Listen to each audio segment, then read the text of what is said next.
ngo mavuge sutem ivuga ngo ascension comes from him, through him, for him.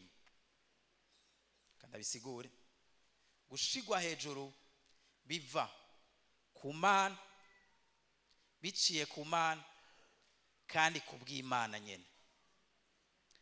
Ikintu tugomba kubaka nk'igicaniro mu buzima bwawe, iki kintu kigomba kuba icintava ko ivyo gushigwa hejuru, ivyo gukundwa, ivyo gutera imbere, ivyo kwamamara si kintu wiyumvira, si effort z'umwana w'umuntu, ni kintu kiva ku Mana. It comes from him, biva kuri yo.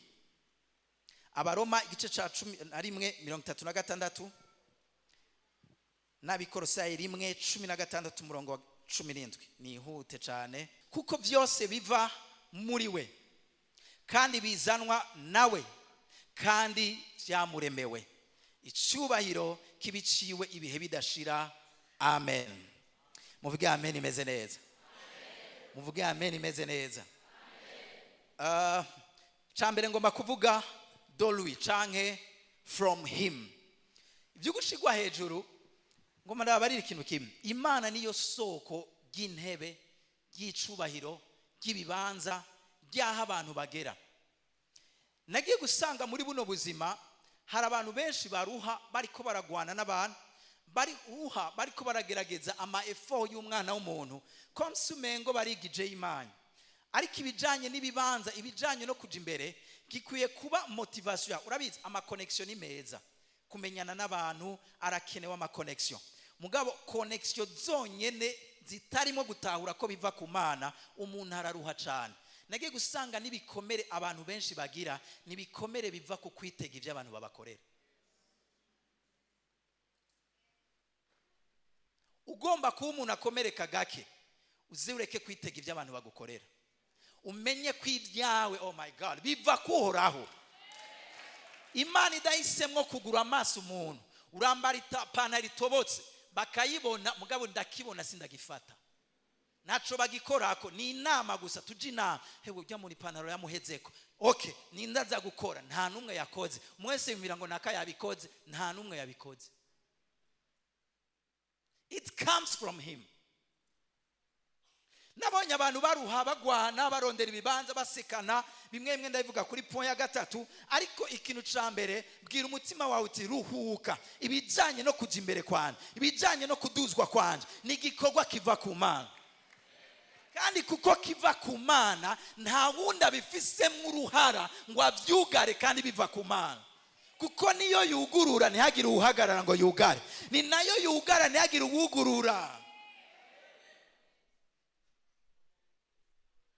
Alors c'est bien ama connexion, c'est bien kumenyana n'abantu, ni byiza cyane, ariko tumanze tumenye igicaniro cyambere. Dawidi yari yarabitahuye. Zaburi 121, ndunamurira amaso yanje ku musozi, ugutabagwa kwanje kuva he? Ni kuva ku ngabo mfise, ni kuva ku bana. Gutabagwa kwanje kuva kuhoraho yaremye ijuru n'isi. Iyo gutabagwa kwawe kuva kuri yo, Imana yamifise ingene itunganya ikintu cyose. Muvuge amen imeze neza. Enda babarine, igihe cyose uzokumva ko Pastor Bonte kubera namukoreye iki nawe azonsubiza ico, umenye kuri umukandida wo gukomereka. Igihe uzokorera Imana ngaha muri CLG, wiyumvira ngo ninagira mariage, ngo hewe ngo baratwerekanye, ngo potre azovuwa mbere, pasteri dusa pasteri benshi, mazoza ari benshi, hewe ndumu protocol. My dear, uri umukandida wo gukomereka. Wariyandikishije utabizi. Niba mugomba kuba abantu badakomereka cyane, igakubaka igicaniro cyuko ubuzima bwawe n'Imana nabihisemo gukoresha. Amen. Ngoma ndaba vaccine abantu mukunda bavuga barankomerekeje ntibandavye. My dear, wiyandikishije gukomereka hakiri kare kubera wakuye fondation yo yabwirizwa. Wakuye fondation ya vrai, ugomba kubaka itariyo. It comes from him. biva kuri yo. Iby'intebe, iby'icubahiro, iby'ubutwari ni Imana itora. Nayigeranije n'umuroraje. Na umuroraje ahagaze mu ibarabara kubera autorité afise, ahitamwo imodoka ihagarara n'imodoka irengana. Avuze ngo wewe hagarara, nuvuga ngo ndacerewe. Ibyo gucegwa ni gwawe kuko autorité iva kuri we. Avuze ngo wewe ucerewe hagarara, wewe nawe udacerewe rengana, urarengana. Byabiri tuvuga ngo Imana ngo nakijijwe dane zane 80 combien ngo ari kuyo akijijwe do ngo none raba maidia numuroraje ahitamwo urengana n'utarengana, ahitamwo ugirirwa neza 2026, ahitamwo uko sindukora abantu bariko baranyumva biba kuri yo. Et dans sa souveraineté. Nani nora ko twicaye ngaha. Ari umuntu yicara hariya atari umwamuzi. Muga mu myaka 3 tuzoba tumuzi. Protokole y'Imana nihera ngaha. Protokole y'Imana ihera kuri agenda yayo yo muri eternité. Isi n'ijuru bitarashigwaho. Yeremiya 5 utaraba urusoro mu nda ya mama wawe narakubumbira mu nda ya mama narinda kuzi. Aha ni bari bakuzi ariko jewe narinda kuzi, kandi kuko mitamwo ngombye ngakoresha ngombye.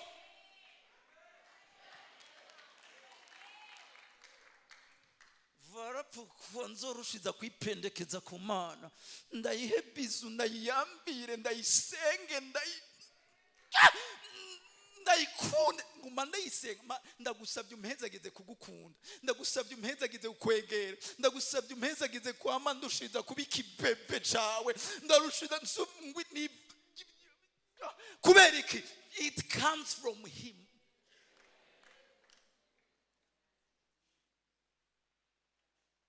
Mama wa Yohana na Yakobo araza kuri Yesu. Jésus, tu sais, mes 2 fils, mes 2 garçons, entre-temps, ndabihebye ko hari abantu babirindiriye ndanse. Kanivugira ijambo. Umva, nkoroka ntaco nzoba. Umviriza. Mama wa Yakobo na Yohana araza kwa Yesu. Ti Yesu, ndakubwire ga Yesu, buriya jewe Imana yarampezagiye. Aho ni bihungu nifitiye. Yohana na Yakobo, Mana naje birantangaza. Biza ubwenge, ibi byana ndabiraba nkumva ndumiwe. Biraza ubwenge nibikerebutsi. Rero Yesu narumvise ko ufite agenda yo kudukura nk'abaroma, uzoshinga guverinoma yawe. Nagoma ndagusaba rero Yesu, uzompera ikibanza iki gihungu canje Yohana, kimwe cicari iburyo, iki naco ci Yakobo ibubafu. Vraiment bizogufasha gutwara neza.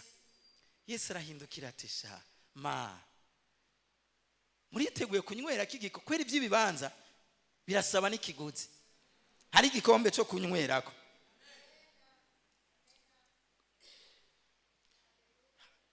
Ndahatebe cyane. Hari igikombe cyo kunywerako. Mbanda hama naramenye numvise frère ko ari muhemu yera bambwiye ati ibyo bireke. Narabimenye. Abashingi naye gatoya. Sinzi ko ari kirute ya 3, sinibuka ko ari ya 2, mengo yari ya 3. Navuze avant ko mubona affiche yo mu Bubirigi. Navuze ngo ndabivuge ngo sindabivuge. Arababyibuka. Ndagira ma frère. Muga kubera nyene harige mutugurisha. Bivuge nabambwe. Chansanga ndabivuze. Ndavuga ngo ngiye gukora concert mu Bubirigi no muri Canada. Hewe mukapiga vigeregere. Ubwo nyene nza numva umutima uramvuyemo. Ndatamuhira madamu ndamarati je sinzi ikintu kibaye. Mejeje kwanonsa ko nzoja kugira concert. Numva ubwoba. Nari nigishe security 3. Ndushe no mwijosi nari najyana. Nziko ngira nsinzira ndabura amahoro, ndabura muhemu yera. Nigiki kubera ikimujije amahoro, kubera ikimuza amahoro, kandi byose bifatanye ko navuze. Urazi banga natoye.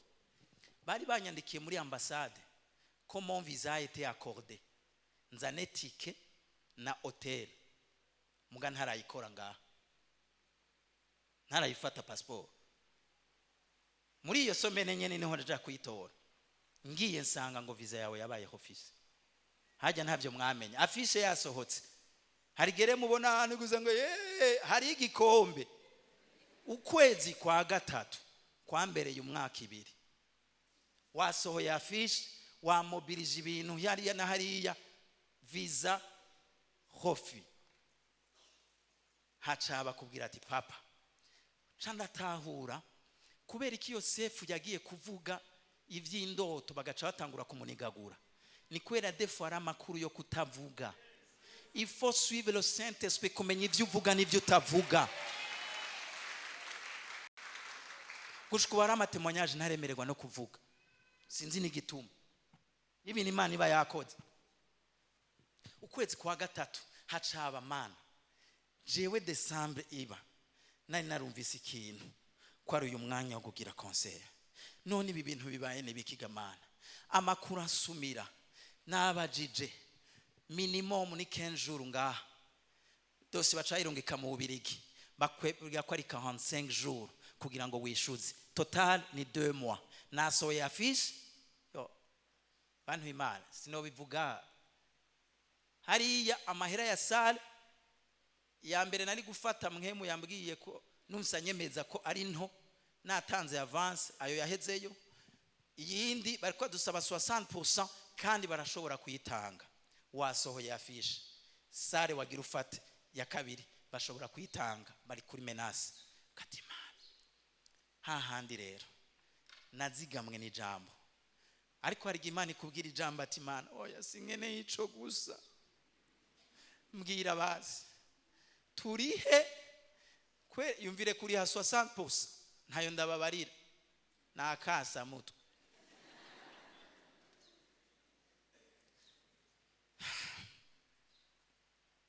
kambanda inaye ni nyinshi Imana nyakugira nyene ubuntu numva solution ko ari kugira ho apana ho kudepoza dossier gushasha mwumve bakubwira ibintu bya 2 mois ashobora kubigira imbere mugabo nuko kwishuza zitarakwira mana nzogenda nanze njojayo cyane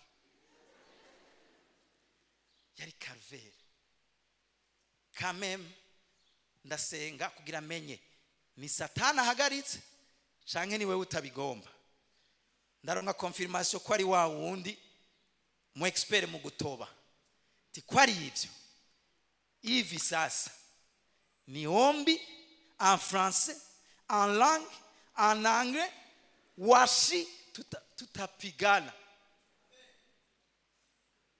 yara masengesho yuko sanambye ati alors qu'est-ce qu'on fait ngo je te propose ngo réintroduire dossier na mvuye kuyidepose ubunyene mais nta mwanya mfise ibintu byinshi biri en danger mon image iri en danger sinakumbwira ngo image y'Imana iri en danger ambwa ngo ki on va prendre ngo en considération avuze ati iyo ndarifasha ngira ndi ari hagarareko nikore gusenga ati bavuze ngo ils vont prendre en considération tuzobikorerako nanje ngira ndabikorere ko mwijuru ico muzokugara hari kizoba ico muzokugura hari kizoba chuguru basi nikaenda nilirudia konseri ilikuwa haikukuwa it comes from him umvareri banga mama wa Yohana na Yakobo rero avuze ngo yes ntugire ikibazo pas souci vraiment ivyigikombe we are ready tuzokinywenako ni wandusaba tugarame tuzogarama ni watubwira ama effort tuzogira ni watubwira amashikanwa tuzotanga ni watubwira kwisonde turiteguye Yesu usikuwe na noma turi ready gukora icyo cyose Yesu atarahindura langage tego murambwiye ko ama effort yose mwiteguye kukinywerako muganda bagira ndabahindi soke ivyibibanza si afere yiwanje ivyibibanza ni data bitanga muyane majambo nubwo ama effort akogwa ikibanza n'Imana igitanga kandi giha uwigombye. Haleluya. Sommes 1 Samuel 2 verset 6 gushika kuri 9. Twihuta twiruka. Samuel wa mbere igice cya 2:6 aravuga ngo uhoraho ni watuma umuntu apfa kandi ni watuma abaho, niwe amumanura ikuzimu Niwe. kandi niwe amukurayo. Yes. Uhoraho ni wamukenesha kandi niwe amukenura. Yes. Ni wamucisha bugufi kandi ni wamushira hejuru. Ni wakura umugorwa mu mukungugu agashira hejuru umukene amukuye mu mwavu kugira ngo abicarikane n'abahambaye. Iri jambo niwe ndarikunda n'umutima wanje. Niwe kira mugenzi ati niwe. Nyimba atavyumvise neza gira aho tuvuti niwe. Niwe. Ongera kati niwe n'abahisemo gukoresha. Kandi byo umubwire ati byose n'abasavyi biwe. Igikona aragikoresha. Mubwire. Igikona aragikoresha. Kandi kitabishaka. Inzuzi arazikoresha. Amafara yakoresha. Vyose n'abasavyi biwe, kuko ariwe byose bivako, nivyo nabo ahisemo gukoresha. Amen yawe ni meza agiye no kuri kw'Imana. Niwe. Verset 9 ndakeneye agapeti B. Kuko inkomezi z'umuntu atari zo zimuha kunesha. Inkomezi z'umuntu. Umengo c'est comme si basuzuguye inkomezi. No. Inkomezi zirakenewe, gukerebuka birakenewe, ubukerebutsi kurondera kugira. Aho umengo barabisuzuguye ntibabisiziguye. Mu Cyongereza ngunza akajambo bongeye ko ngo no one will succeed by strength alone. Even though nubwo inkomezi zikenewe ariko ari zonyene ntidushobora kugutuma wasendinga uduzwa. Inkomezi zonyene zibuze uwe.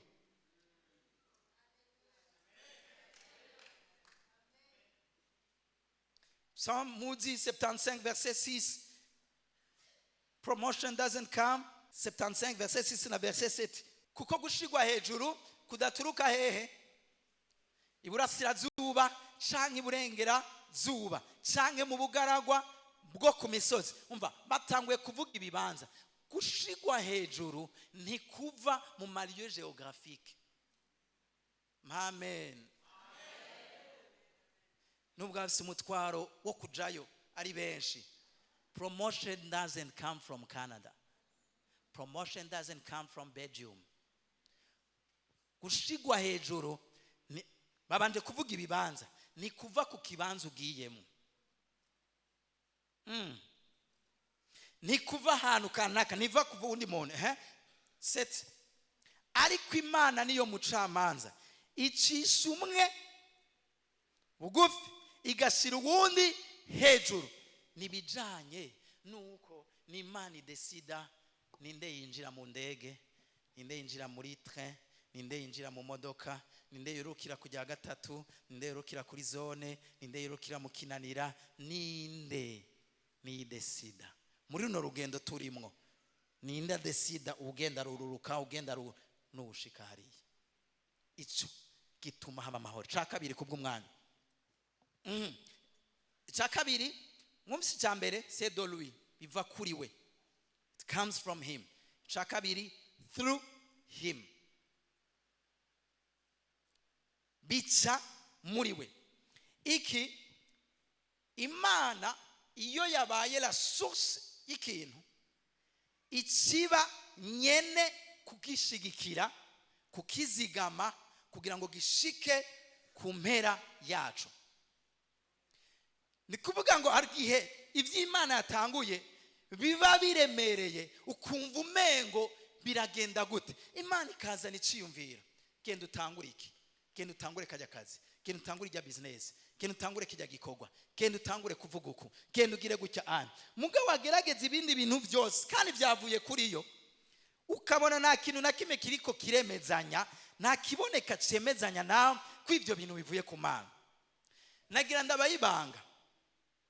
Imana ihamagara Aburahamu, ntiyambwiye ngo Aburahamu ingova mu nzu ya so hama ngira ndakwereke ndagucapire ahantu ngiye kugutwara, igisagara ngiye kugutwaramwo ingene azoba ari ca grave. Ntiyabanje kumwereka igicapo ca Kanani, yambwiye ngo vayo nzokwereka igihugu. Mwari majambo ni nko kugenda ariko dutwara ababebe bacu, wamwemereye ikintu afata ukuboko gusa.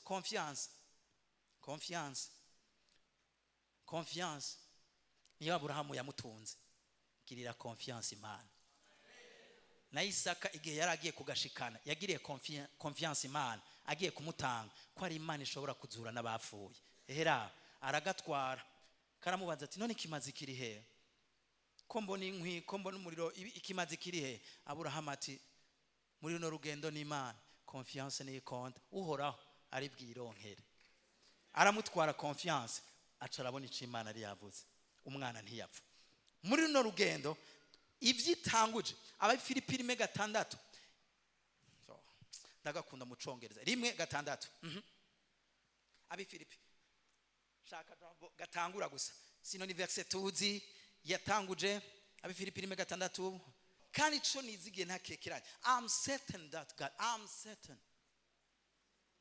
je suis sûr, I'm certain, ndizigiye ntakekeranye iyatanguje igikorwa ciza muri jewe, muri wewe, nizogisozera.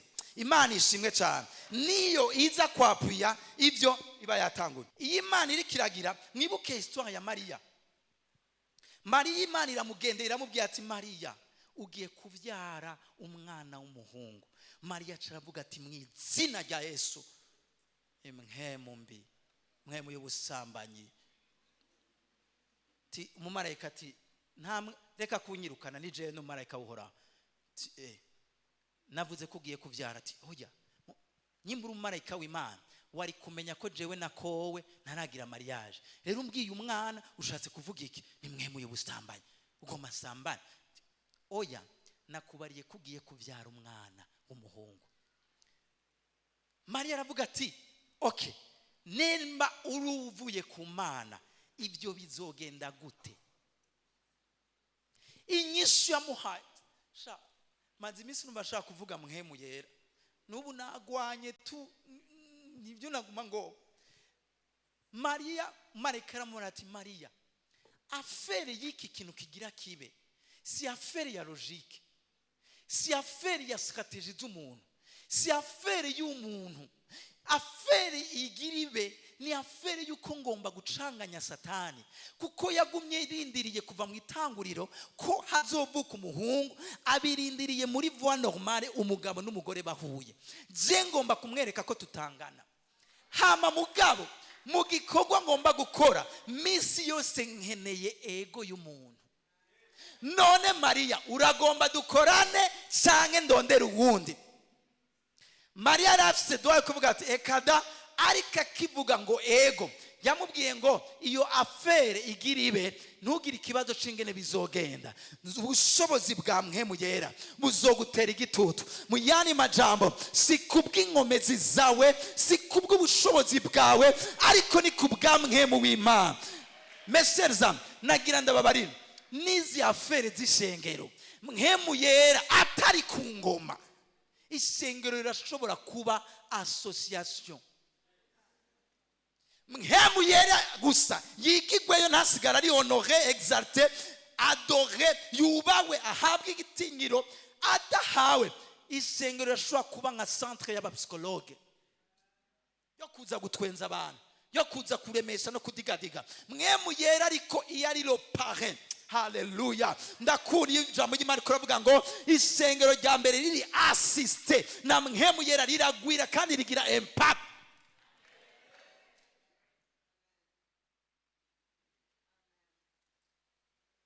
Bibiliya iravuga ikintu kimwe muri Yeremiya 6:16, genda murabe mu nzira z'abakera, murabe inzira nziza izo arizo, murabe izo mufate. Rimwe mu ngorane yagumye ugiye, nico ituma aba intercesseur n'abantu tube maso cyane, tube maso kandi dusenge. Ntituri sengero ryonyene ririko riragwira mu bwinshi, hari amashengero atwitanga imbere. Ariko defa wogendamwo ukarondera Imana ukumva umengo yarapfuye. Kubera iki? Mwemu yera yatanguye kuja kuri bench, hatangura kuza les stratégies, hatangura kuza euh, euh, euh, cherchons les coachs, cherchons, fyoto zana abantu, urumva abantu biyumvira tutangura ingene tugira kugira abantu bagumeho, kugira bagira iki. Iyo utanguye muri izo affaire, muribuka ko Yesu yigeze kwirukana ishengero. Siege, muribuka ko Yesu pasteur mukuru wa mbere yigeze kubwira ubutumwa azi ko abantu bagira bagende, kandi aswivi ntiyayigize ababwira ngo nimugume ngaho, ngo guma ngaho, ngo mugume ngaho. Yavuga ati ahubwo n'abandi mwumva mushaka kugenda. Ntiyarafise ikibazo cy'iby'abantu n'ubwinshi n'iki. Yo ico coco bakoze imana n'abazokorera imana, ugatangura gukora ikintu kubwo kipinga abantu.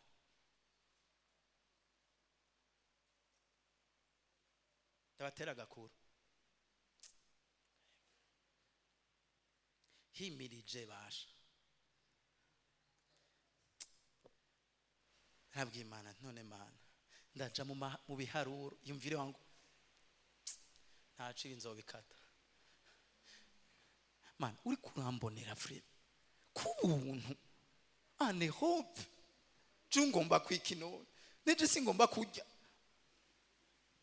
misi nyuma ndaja mu makontabilite, ukaraba mu kigega ukabona nyeti.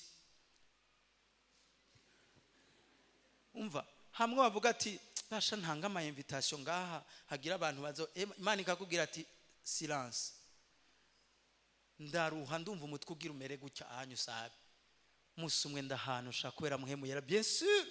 Nama ndabwira ati mwemuye ndagusabye unshire kuri bindi, unshire kure yica muga mwemu ntumushire kure. Umva mwemu yera ikaranyibutsa, va muri comptabilité yawe mwana, kuko uraza gusaba uranasara, bakubona uri uzuhu urasara muri izo comptabilité ukazijamo. Ibi bireke mwana, ati none ndakwibutse mwana, wewe bugi ibi byagenze gute, wewe uriya cagihe 2009 byagenze gute, wewe uriya cagihe 2011 byagenze gute, wewe uriya cagihe 2019 muri ya affaire byagenze gute, wewe uriya muri bya bindi 2024 kuri jade byagenze gute. Ukumva ari karagukosora, nza numva mbwiye ruhuka nanje nkore.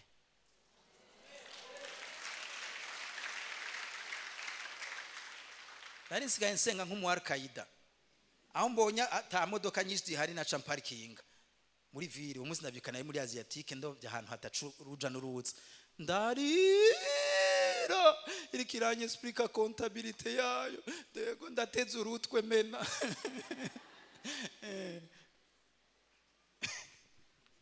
Umva hama rero sirtu iyi mihamagaro gaye, iyi mihamagaro hari gihe rero umwe wese yumvira ngo naka yabikoze, ukiro tuvuri wenyene. Mbandanye iyi point ya gatatu ngomba kuyivuga ko. Point ya gatatu kugira ndangize ivuga ngo byose gushigwa hejuru biza kubwiwe.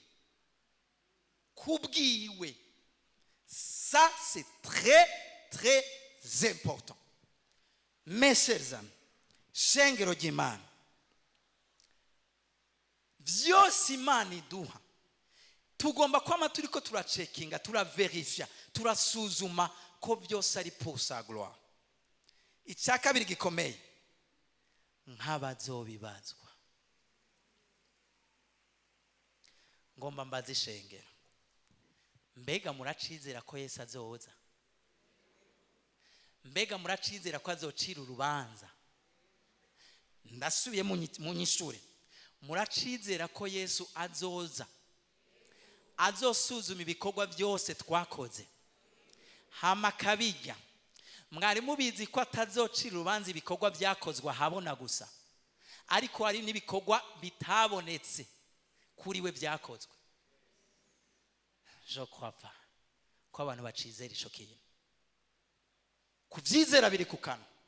Canza mpera ahantu, mumbabarire namwe mari karabi impanumvise oya ibindeka ndabihore, mumbabarire ngomba ndababaza akantu kamwe, kuko a force yo kwaspira ibintu bya gushigwa hejuru, kumenyekana, kuganza, gutegeka, kwinfluencer, si bibi na gato. mugabe iyo havuyemwo pour sa gloire naha tubona ibimenyetso. Ngomba ndababaza akabazo mwemera yambajije ejo.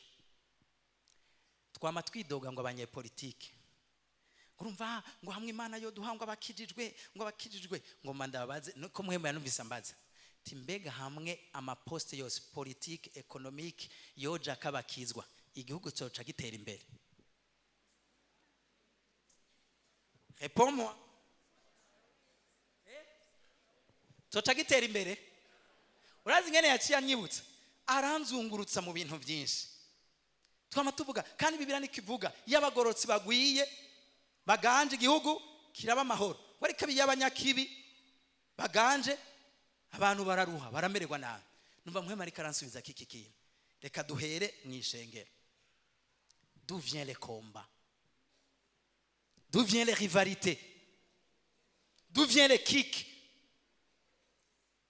D'où viennent les divisions? C'est pour sa gloire ou bien pour notre gloire. Église zose ziriko zirabakreye ni mihamagaro y'Imana canke nibice. Sindi umucamanza, umuntu wese ariyizi. Nimba bigora ngatukagwana naho bodushira gutwara igihugu twogwana. D'où vient gufa ibi bivahe ibi byo gufa ibiseke ajya wenyene nta mpako nta duhako. Ibi byo gufa ibiseke bivahe naho bokugira ministre wa finance ukijijwe. Mesers amis duhindure dushire ku ngoma si ce n'est pas pour sa gloire naho bohadushira dukijijwe tuzoguma tupfa. Nisengero twatsafi ibi ninde atugize abakontable mese mba Imana nitanga iswa kuguhera mu giseke cy'isengero isona kutaguhera mu giseke cy'isengero. Amaso yabo ubunyene ndunamurira amaso yande hehe apanaha kumana. Nimba dushobora kubifibi fata ko apotre bishop prophète naka abaye ministre wande wa finance niba ya mentalite itari gukora pour sa gloire. Icambere nzokora tuvye ka mwana wa mama mwibaza ko ari ngaho hanze no mwisengero haratakaye la crainte igitinyiro cyo vuga ati non c'est pour sa gloire. C'est pour sa gloire. Ico nakora pour sa gloire. Ico kintu ndacigizeho hi. David aravuga ngo c'est umutima wanje. C'est sibwino. 139 verset 23 et 24. C'est umutima wanje. Urabe nimba indani hari inzira itari nziza iriyo. Uba suzuma. Saniyo verset 139 23 24. Akirikara yizana iyindi vuga ngo umutima w'umuntu uribesha kurusha ikindi kintu cyose. Uyu mutima uyu kwibesha najua mu mwana w'umuntu harimwe akantu kitwa najua. Hari akantu kani jewe ndabizi ni je ndabishoboye nanje byoza kuri jewe nanje hari akayego. Mes amis ibi bintu bigomba kuba si ce n'est pas pour sa gloire. Le réveil tuguma tuyavorta tuguma tuyifisha ubusa ariko il est grand temps haiso dukora cyose atari ku building amazina ku building izina icyubahiro cy'Imana.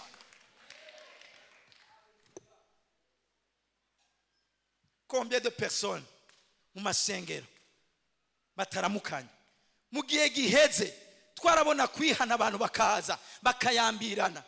Imwe muri témoignage yanyoye muri concert ni ya famille yari imaze igihe bankana apana kublokana bari barafusa amanimero famille ibande bavukana nga Melissa na Loriane bakaba babana nga kumusaga atanu mwafise nimero z'ubundi bankana urunuka tweje concert nkuko Loriane yobona akana ka Melissa ti ari he mama ti nguriya baca baragenda barayambirana barihana ati mbabarira.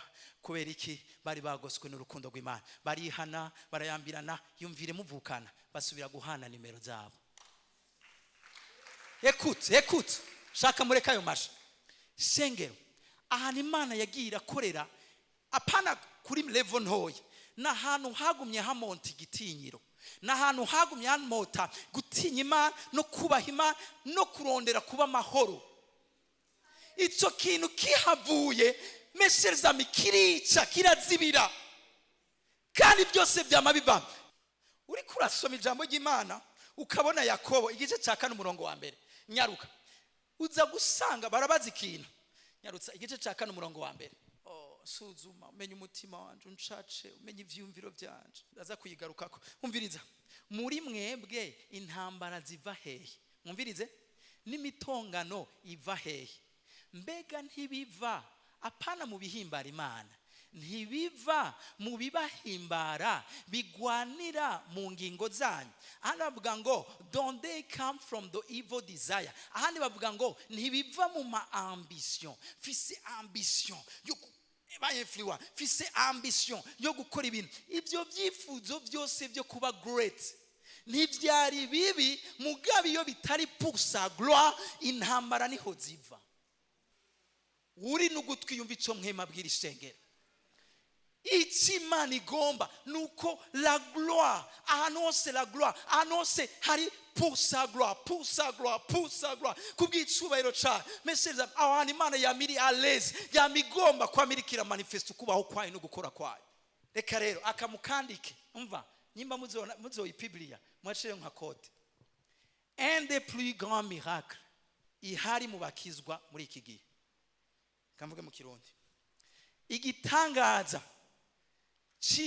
cinahava gisigaye kigwiriye mu bakizwa, ngira ndakibabarira.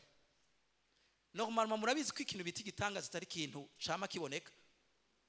Mugico gitangaza rero ubu kiragwiriye. Ningene abantu basengana bankana, ningene abantu basangira sensene bankana ngo jya naramubitse.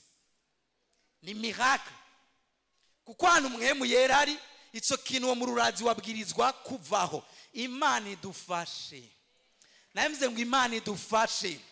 Hakaba ari umuntu wabitse, harakana umuntu wumva ujingitwa ubonye arenganye, twisabira ubufasha bw'Imana kugira ngo nitwigizeyo mwemu w'Imana. Narabajije umupastori vuba umwe, ndamubaza, pastor biramaze gushika ugakoshereza umukristo?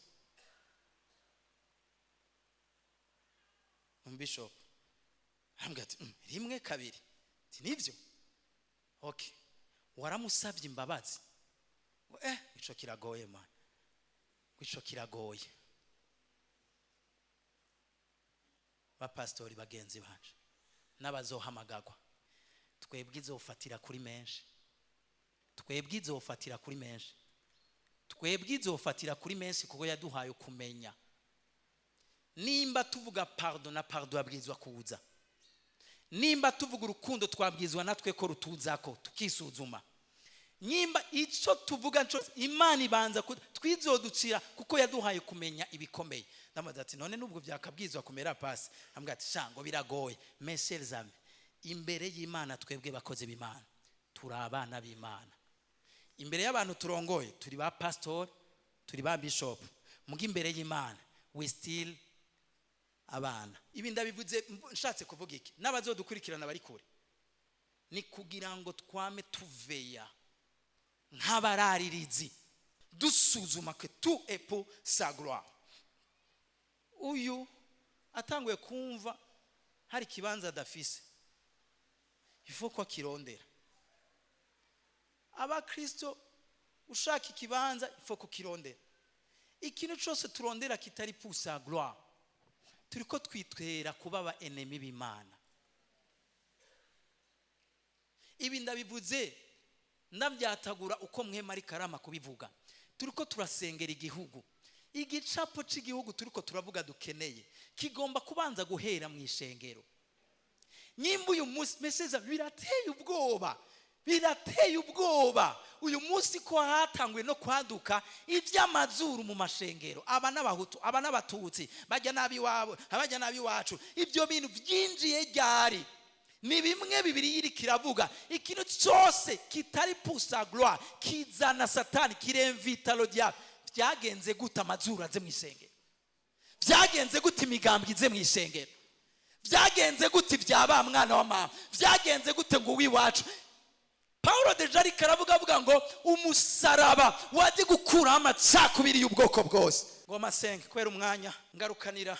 Urumva muri mwebwe intambara ziva n'imitonga niva mbega ntibiva mu bahimbara mu ngingo za iverse twoca duteba ngo mungarukanire ya psaume. Rero iyi niyo sengesho ngoma dusenge, Psalm 139 23 na 24. Turashobora kwisomera hamwe twese aho tuva kandi bivuye mu mutima nk'isengesho. 1 2 3.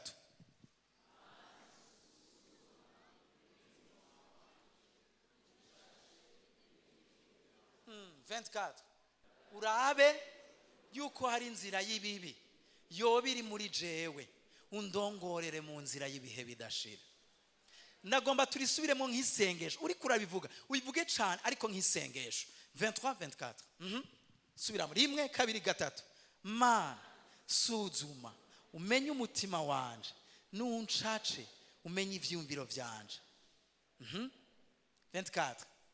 Urabe yuko hari inzira y'ibibi yoba iri muri jewe, undongorere mu nzira y'ibihe bidashira. Umva ngo point out anything in me that offends you. Malgré ko twihenda, malgré ko twibwira, malgré ko twibagira, umubwira ati mwemu yera, raba ko hariho akantu na kamwe kadasangiye kamere nawe, umfashe mwemu yera. Search me through, search me. Sesa je no kwibesha, je no kwibwira, je no sanga nibwira ngo ndagororotse ndera, ariko nakakandi kibwina kari kashe kanyongorere, akantu kadasangiye kamere nawe kazana ugakure muri jewe. Ndagomba dusenge, ibindi ndabivuga kirite yindi. Murashobora kunyemerera dusenge n'imitima yacu, pana kidini waduseye turangiza. Usenge muri iri sengesho, raba inzira yose, raba ikintu kitoba kiriko kiraba potagura kubwicubahiro cawe, potwa for you, ugikure mu mutima wawe. Ngoma ndaguha iminota 2 isengesho ry'imva mutima. Bana ari n'igihe ibintu by'abakizwa byo kwigira no kwigirisha. Ngomba dusenge hamwe na mweme, mubwire asese, amurike, scanner, laser, amurike ibwina mu mutima ka kantu koba kadafise kamere kiwe kose, nimbaraka ego, nimbara akantu kose, mubwire mu isengesho. Je vous donne 2 minutes, iminota 2 umuntu wese yisengera.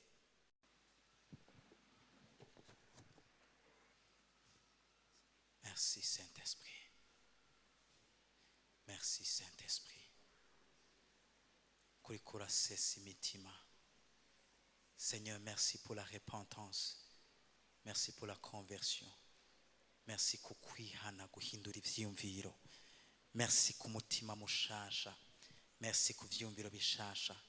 Merci mana, merci mana, merci. Enlève ukure ikintu cyose kidafise kamere nature yawe, nature ya Kristo, n'izina rya Yesu Kristo, kuko nifuza gusa nawe, non pas muri nature ariko no mu buzima bwa misi yose. Seigneur, je prie kubwishengero twese mana, umutima mwami, n'izina rya Yesu Kristo, mana mu ijuru arabashute meleko rada bende ko shupalia la toste pali karanda Kebaya mendrodisti parando prakarada bashekete n'izina rya Yesu Kristo. Papa ndasenga kugira ngo ubuntu bwinshi bwawe mana mu ijuru budushoboze mwami muri ya mitima yacu, kakanu kose ko confendinga ko kubabaza ukigize ugakureyo, kugira ngo mwami tukomeze gushushanywa nawe. Uzobukoze papa, uzobukoze image ya Kristo ikomeze kuba forme muri twebwe mu izina rya Yesu Kristo, mu izina rya Yesu Kristo, kuko abo wamenye kera wabahamagariye gushushanywa n'ishusho y'umwana wayo. Ni waduhamagariye kuba muri entertainment, ni waduhamagariye gufollowinga gusa, waduhamagariye muri ressemblance, mu gusa, mu gushushanywa. Ma uzobukoze mwa kumwabwira kugira Mose ndakugize nk'Imana imbere yiwe, hari ishusho mwami sigomba kubona. Uzobukoze papa, uzobukoze. turagushimiye kuvyumvise, turagushimiye kuri kurakiza, kuri kurabohora, kuri kurahindura, kuri kurasuka igitinyiro n'umutima wawe mu buryo budasanzwe, mu sengero, umubiri wawe, umugeni wawe, mu buryo bwose. Mana urakoze papa, icubahiro gikomeze kubicawe ubu n'ibihe bitazoshira mu izina rya Yesu, amen.